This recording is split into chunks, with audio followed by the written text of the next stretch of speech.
Hi students, இன்றைக்கி நம்ம CBSE சிலபஸில் கிளாஸ் 8th ஃபிசிக்ஸில் ஃபோர்ஸ் அப்படிங்கிற டாபிக் பற்றி பார்க்க போகிறோம். ஸோ இந்த லெசனில் நிறைய பேஜஸ் கொடுத்துருந்தாலும் இந்த லெசன் ஃபுல்லாக என்ன பார்க்க போகிறோம் அப்படின்னா, ஃபோர்ஸ்னால் என்ன, அந்த ஃபோர்ஸ்னால் என்னென்னலாம் பண்ண முடியும், அந்த டைப்ஸ் என்ன. இப்போ ஃபோர்ஸுக்கு உங்களுக்கு சிம்பிளாக புரிய வைக்கணும் அப்படின்னா, நீங்கள் உங்கள் ஃபேமிலியோட ஒரு டிபார்ட்மெண்டல் ஸ்டோர் இல்லை ஹோட்டல் போகிறீங்க அப்படின்னா, இப்போ மோஸ்ட்லி எல்லா இடத்துலையும் கிளாஸ் ஸ்டோர் இருக்கா. ஸோ அந்த கிளாஸ் ஸ்டோர் கிட்ட என்ன எழுதியிருக்கும், புஷ் ஆர் புல்னு எழுதியிருக்கும். ஸோ நீங்கள் அங்கே உள்ளே போகும்போது உங்கள் ஃபோர்ஸை யூஸ் பண்ணி அந்த டோரை புஷ் பண்ணிவிட்டு உள்ளே போவீங்க. வெளியே வரும்போது புல் பண்ணிட்டு வெளியே வருவீங்க. ஸோ அந்த டோர் ஒரு ஆப்ஜெக்ட், நீங்கள் அது மேலே கொடுக்குற ஃபோர்ஸ் தான் இதுக்கு ஹெல்ப் பண்ணுது. இந்த மாதிரி நம்ம டே டு டே லைஃப்பில் பிக்கிங் இப்படின்னா ஜஸ்ட்டு டேபிள் ஒரு பால் இருக்குதுன்னு வச்சுக்கோங்க, அது உங்கள் கையில் எடுக்கிறது, இல்லை ஒரு பாலை உதைக்கிறது, பேட்டை வச்சு ஒரு பால் அடிக்கிறது, இந்த மாதிரி நிறைய ஆக்ஷன்ஸ் எல்லாமே அந்த ஆப்ஜெக்ட் மேலே நீங்கள் கொடுக்கக்கூடிய ஃபோர்ஸ். இதை ஜென்ரலாக சிம்பிளாக சொல்லணும் அப்படின்னா, a push or a pull on an object is called as a force. So நீங்கள் வெளியே போகும்போது அந்த டோருங்கிற ஆப்ஜெக்ட் ரெஸ்ட்டில் இருக்கும். இனிஷியலாக நீங்கள் ஒரு ஃபோர்ஸ் கொடுத்து புஷ் பண்ணி உள்ளே போனீங்க, இன்னொரு ஃபோர்ஸ் கொடுத்து புல் பண்ணி வெளியே வந்தீங்க. இவ்வளோ தான் ஃபோர்ஸ். அதே மாதிரி பார்த்தீங்க அப்படின்னா, ஒரு பர்சன் தான் ஒரு ஆப்ஜெக்ட் மேலே ஒரு ஃபோர்ஸ் இது பண்ண முடியும்னா இல்லை, ரெண்டு பர்சன்ஸ்க்கு நடுவுலையும் ஃபோர்ஸ் எக்ஸிஸ்ட் ஆகும். இப்போ இந்த பர்சன் இந்த மாடை இழுக்கிறாங்க அப்படின்னா, அவர் அந்த மாடை அவர் சைடு புல் பண்ணுவார், இழுப்பார். அந்த மாடு அவரை மாட்டோட சைடை இழுக்கும். ஸோ ரெண்டு சைட்லேயுமே ஃபோர்ஸ் ரெண்டு பேத்துக்கும் நடுவுலையுமே எக்ஸர்ட் ஆகுது. அது இது புஷ்ஷாக இருக்கலாம், இல்லை புல்லாக இருக்கணும். இந்த ரெண்டு சைடில் எந்த சைடு ஃபோர்ஸ் அதிகமாக கொடுக்குதோ அந்த சைடு அவங்க மூவ் ஆங்க. அதுக்கான எக்ஸாம்பிள்ஸ் தான் இந்த இதில் இருக்கிறது எல்லாமே. ஸோ ஒரு கார் இனிஷியலாக ரெஸ்ட்டில் இருக்குது, ஒரு மேன் அவங்க ஃபோர்ஸ் கொடுத்து புஷ் பண்ணுறாங்க, கார் நகர்த்து. இவ்வளோ தான் ஃபோர்ஸ் அப்படிங்கிறது. இதே மாதிரி ஒரு ஃபோர்ஸ் மட்டும்தான் ஒரு ஆப்ஜெக்ட் மேலே ஆக்ட் ஆகுமா அப்படின்னா கிடையவே கிடையாது. நிறையா ஃபோர்ஸ் ஒரு ஆப்ஜெக்ட் மேலே ஆக்ட் ஆகலாம். அப்போ ரிசல்ட் என்னென்னா எல்லா ஃபோர்ஸோட நெட் ரிசல்ட். இப்போ அங்கே ஒரு பாக்ஸ் இருக்குது, ரெண்டு பேரும் சேர்ந்து ஒரே டைரெக்ஷனில் தள்ளும்போது பாக்ஸ் நகருது.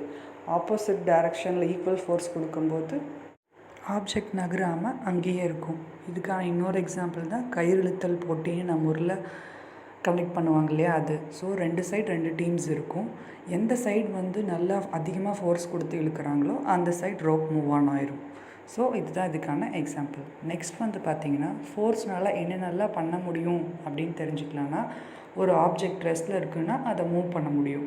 ஒரு ஆப்ஜெக்ட் மூவிங்கில் இருக்குது, போயிட்டு இருக்குது அப்படின்னா அதோட ஸ்பீடை ஜாஸ்தி பண்ண முடியும், அதோட டைரக்ஷனை மாற்ற முடியும், ஷேப்பை கூட சேஞ்ச் பண்ண முடியும். இப்போ எக்ஸாம்பிளுக்கு ஒரு பால் சும்மா கீழே இருக்குது, நீங்கள் எட்டி உதச்சிங்கன்னா ரெஸ்ட்லேருந்து அது மூவ் ஆகுது. அப்படியே மூவ் ஆகிட்டு இருக்கும்போது இன்னும் ஃபாஸ்ட்டாக எட்டி உதச்சிங்கன்னா இன்னும் அதோட ஸ்பீடை ஜாஸ்தி பண்ணலாம். அதே மாதிரி வேறு டைரெக்ஷனில் எட்டி உதச்சிங்க அப்படின்னா டைரெக்ஷனும் மாறும். பாலை கையில் வச்சு நல்லா ஃபோர்ஸ் கொடுத்து ப்ரெஸ் பண்ணிங்கன்னா ஷேப்பும் கொஞ்சம் மாறும். ஸோ இதுதான் ஃபோர்ஸ்னால் என்ன பண்ண முடியும் அப்படிங்கிறது. Next types of forces. இதில் contact forces and non contact forces இருக்குது. கான்டாக்ட் ஃபோர்ஸஸில் அந்த ஆப்ஜெக்ட்டும் இன்னொரு அப்ஸ்டிக்கல் ஒரு பர்சன் இன் கான்டாக்ட் இருப்பாங்க. நான் கான்டாக்டில் அது ரெண்டுமே ஜஸ்ட் டச் கூட ஆகாது. ஃபர்ஸ்ட் கான்டாக்ட் ஃபோர்ஸஸில் பார்த்திங்கன்னா, மாட்டு வண்டி தெரியும் இல்லையா, அந்த வண்டியும் மாடு ஒட்டுக்காக கட்டியிருப்பாங்க. அந்த மாடு அதோட மசில்ஸோட பவரை யூஸ் பண்ணி அந்த வண்டியை இழுத்துட்டு போகும். ஸோ ரெண்டும் இன் கான்டாக்ட் இருக்குது, அதோட பவர்னால் மூவ் ஆகுது. செகண்ட் நீங்கள் சைக்கிள் ஓட்டிகிட்டு போயிட்டே இருக்கும்போது டயர்டாச்சு அப்படின்னா பெடல் பண்ணுறத ஸ்டாப் பண்ண, அப்போது அந்த சைக்கிள் கொஞ்சம் தூரம் அப்படியே போயிட்டு ஸ்டாப் ஆயிரும். இதுக்கான ரீசன் அந்த டயருக்கும் கிரவுண்டுக்கும் இருக்க ஃப்ரிக்ஷன். நெக்ஸ்ட் பார்த்திங்கன்னா நான் கான்டாக்ட் ஃபோர்ஸஸ். ரெண்டு மேக்னெட் எடுத்துகிட்டு லைக் போல்ஸ், சேம் போல்ஸை கிட்ட வச்சிங்கன்னா ரிப்பல் ஆகும், ஆப்போசிட் போல்ஸை கிட்ட வச்சிங்கன்னா அட்ராக்ட் ஆகும். இதுதான் மேக்னெட்டிக் ஃபோர்ஸ்.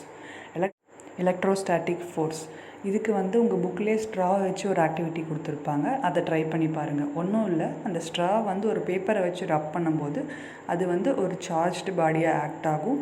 ஸோ அதனால இன்னொரு ஸ்ட்ராவை அப்படியே கிட்ட கொஞ்சம் அட்ராக்ட் பண்ணும். Last gravitational force. இப்போது நம்ம நிற்கிறோம் ஒரு இடத்துல, இல்லை உட்காடுறோம் அப்படின்னா நம்மளை சுற்றி கிராவிடேஷ்னல் ஃபோர்ஸ் இருக்குது. அதனால தான் நம்மளால் நிற்க முடியுது, உட்கார முடியுது, இல்லைன்னா நம்மளாம் பறந்துட்டுருப்போம். ஸோ இவ்வளோ தான் உங்கள் ஃபோர்ஸ் அப்படிங்கிற ஹெட்டிங் வந்து இவ்வளோ தான். உங்களுக்கு புரிய வைக்கிறதுக்காக உங்கள் புக்கில் நிறைய எக்ஸாம்பிள்ஸ் அண்ட் ஆக்டிவிட்டீஸ் எல்லாம் கொடுத்துருப்பாங்க. இது எல்லாமே செஞ்சு பாருங்கள். ஸோ ஃபோர்ஸ் அப்படின்னா ஒன்றும் இல்லை, ரொம்ப simple. Push or pull on an object. And ஃபோர்ஸ்னால் என்னென்னலாம் பண்ண முடியும்னு பார்த்தோம்.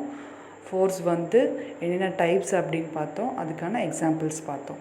ஸோ இதே மாதிரி உங்களோட மற்ற ஃபிசிக்ஸ் டாபிக்ஸ் எல்லாமே நான் அப்கமிங் வீடியோஸை அப்லோட் பண்ண போகிறேன். உங்களுக்கு பிடிச்சிருந்தால் லைக் பண்ணுங்கள், சப்ஸ்கிரைப் பண்ணுங்கள். தேங்க்யூ.